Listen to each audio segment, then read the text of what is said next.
Gaza's top pediatrician still detained by Israel, no sign of release. Dutch snap election poses major test for far-right surge. Jamaica declares disaster as Hurricane Melissa devastates island. Arab nations condemn RSF atrocities in Sudan's Al-Fashir, demand immediate truce. Good afternoon, welcome to The World in 30 Minutes on Politics and Business Television. I'm Fatima Abubakar Oyibo. Many thanks for joining us. Details of this news stories and more content to come after the short break. Stay with us.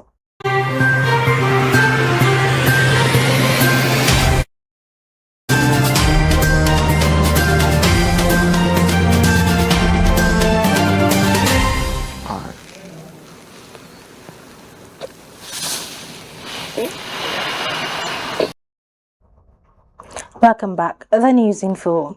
Mass funerals are underway across Gaza following Israeli airstrikes that killed more than 100 Palestinians, including dozens of children, in what many are calling a grave violation of the ceasefire agreement. The strikes targeted residential areas, hospitals, and shelters previously designated as safe zones, prompting global outrage and renewed calls for accountability.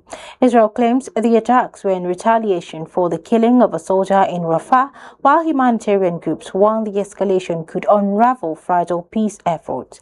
Despite the violence, Israeli officials insist the ceasefire remains technically in place, even as Hamas delays the handover of a hostage's body in protest.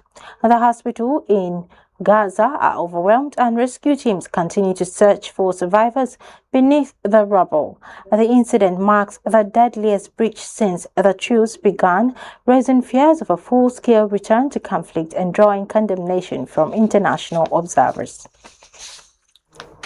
10 months after his arrest, Dr. Hussam Abu Safia, director of Kamal Adwan Hospital in northern Gaza, remains in Israeli custody with no formal charges or indication of release. The prominent pediatrician was detained in December 2024 after refusing to abandon his patients during Israel's military operations. Despite promises of safe relocation, Abu Safia was taken by Israeli forces and has since been held under harsh conditions, reportedly subjected to torture and prolonged isolation. International pressure continues to mount, with human rights groups and medical associations demanding his immediate release. Israel has excluded Abu Safia from recent prisoner exchange deals, sparking protests in cities like London and Toronto. As the humanitarian crisis in Gaza deepens, his continued detention raises serious concerns about the targeting of healthcare workers and the erosion of medical neutrality in conflict zones.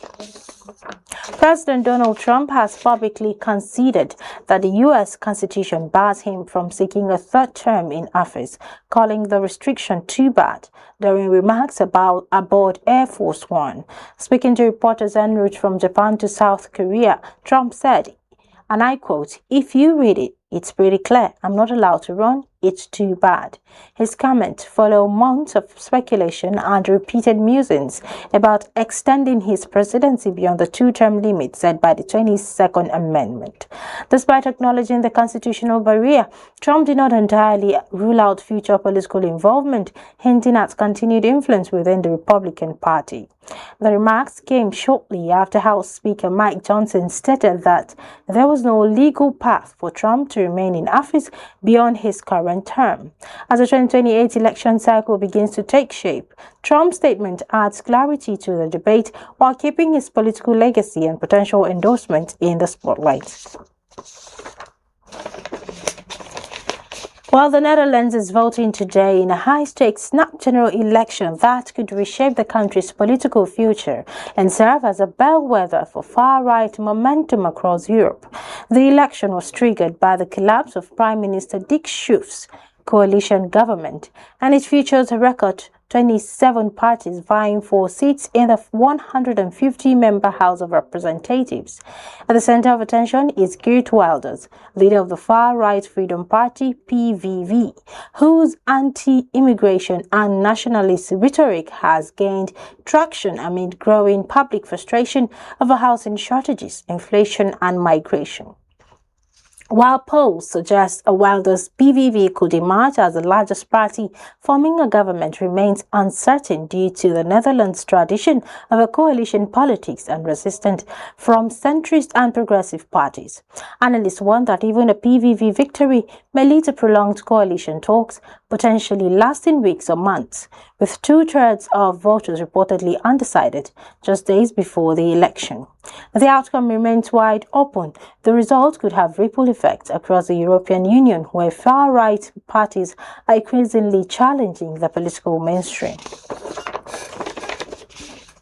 Well, Jamaica has been officially declared a disaster zone after Hurricane Melissa tore through the island as a Category 5 storm, leaving widespread destruction in its wake. Prime Minister Andy Holness made the announcement following the storm's landfall, which damaged homes, hospitals, and critical infrastructure and left nearly 3 million residents without electricity. The hurricane inundated agricultural regions, felled power lines, and ripped roofs off buildings, prompting emergency services to launch nationwide rescue and relief operations. Although Melissa weakened to a Category 3 storm as it crossed Jamaica, it regained strength en route to Cuba, raising concerns of further regional impact. Holness stated that the disaster declaration would enable the government to mobilize resources more effectively, manage the crisis response. With flash floods and landslides still threatening communities, international aid groups are preparing to assist in recovery efforts as Jamaica grapples with one of the most powerful storms in its history. In a dramatic escalation of diplomatic tensions, Venezuela's National Assembly has unanimously declared Trinidad and Tobago's Prime Minister Kamla Persad-Bissessar persona non grata, effectively barring her from entering the country. The move follows accusation by Venezuelan President Nicolas Maduro that Persad-Bissessar was involved in a criminal conspiracy with the United States military aimed at destabilizing Venezuela.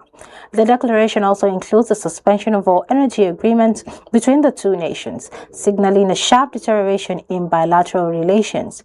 The decision comes amid growing friction over U.S. military activity in the Caribbean Sea, with Venezuela accusing Port of Spain of acting as a strategic ally to Washington.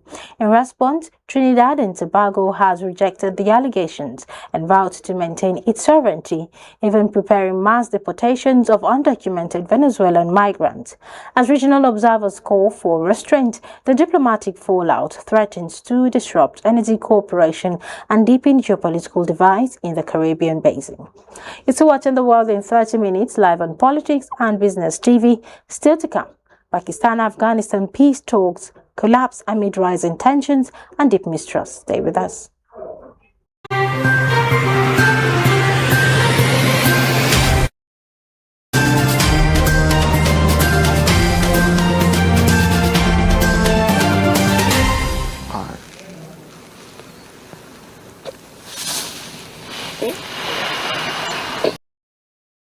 Welcome back. New Delhi has launched artificial rain operations through cloud seeding in a desperate bid to reduce hazardous air pollution choking the city. The initiative, led by the Delhi government in partnership with IIT Kanpur, involves dispersing chemicals into moisture-laden clouds to trigger rainfall that can wash away fine dust particles and pollutants. The move comes as the capital battles one of its worst air quality crisis in years, with post-Diwali smog pushing the air quality index into the severe category. Despite high hopes, initial trials have faced setbacks due to low cloud moisture and unfavorable weather conditions, leading to limited success. Experts say the timing and atmospheric conditions are critical for cloud seeding to work effectively. Still, officials remain optimistic, viewing the effort as a scientific step towards long-term solutions. As millions of residents continue to suffer respiratory distress, the artificial rain experiment underscores the urgency of tackling Delhi's annual pollution emergency.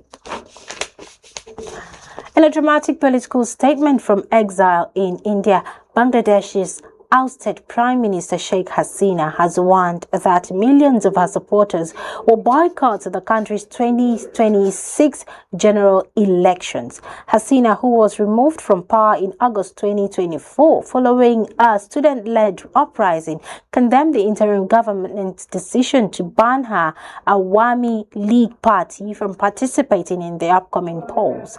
She described the move as a threat to national unity and accused the administration of Nobel Peace Prize laureate Muhammad Yunus of deepening political divisions through exclusionary tactics. The 78-year-old former leader, currently facing trial for alleged crimes against humanity, insists that any government formed without her party's participation will lack legitimacy. In her first public remarks since fleeing Bangladesh, Hasina labeled the charges against her as politically motivated and warned that disenfranchisement of her base could destabilize the nation. As the February 2026 elections approach, international observers are closely watching the unfolding political crisis, which could reshape Bangladesh's democratic landscape.